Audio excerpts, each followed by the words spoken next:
It's Monday evening. Afternoon biryani சாப்பிட்டதுனால ஒரே sweet கிரேவிங்ஸாக இருந்தது. ஸ்வீட் சாப்பிடணும் போல. ஸோ வீட்டில் பைனாப்பிள் இருந்ததுனால பைனாப்பிள் கேசரி செய்யலான்னு சொல்லிட்டு அதுக்கு தான் ரெடி பண்ணிகிட்ருக்கேன். ஃபஸ்ட்டு ஒரு பேனில் கீ ஊற்றி நான் நட்ஸ்லாம் ட்ரை ரோஸ்ட் பண்ணி எடுத்துக்கிட்டேன். அப்புறம் அதே பேனில் 1 கப் நான் ரவைக்கு 1 கப் அளவுக்கு பைனாப்பிள் எடுத்திருக்கேன். அதையும் போட்டு ஒரு 4 to 5 மினிட்ஸ் நல்லா சாட்டே பண்ணி எடுத்துக்கிட்டேன். நான் 1 கப் ரவைக்கு 2.5 கப் அளவுக்கு தண்ணி சேர்த்துருக்கேன்.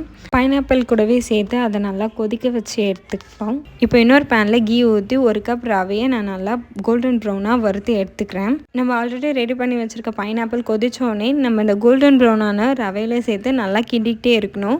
நான் 1 கப் ரவைக்கு 1.25 கப் அளவுக்கு சுகர் சேர்த்துருக்கேன். எனக்கு இந்த ரேஷியோ கரெக்டாக இருக்கிறதுனால நான் இதுவே ஃபாலோ பண்ணிக்கிறேன். நீங்கள் உங்கள் சுகர் லெவலுக்கு ஏற்ற மாதிரி நீங்கள் சுகர் ஆட் பண்ணவோ இல்லை குறைக்கவோ செஞ்சுக்கலாம். ஆல்ரெடி ட்ரை ரோஸ்ட் பண்ணி வச்சுருக்க நட்ஸும் சேர்த்து நான் 2 டேபிள் ஸ்பூன் நெய் விட்டு ஆஃப் பண்ணி இறக்கிட்டேன். யாரெல்லாம் பிரியாணி சாப்பிட்டதுக்கப்புறம் என்ன மாதிரி ஸ்வீட் சாப்பிடுவீங்கன்னு கமெண்ட்டில் சொல்லுங்கள். இன்னொரு வீடியோவில் பார்க்கலாம். பாய்.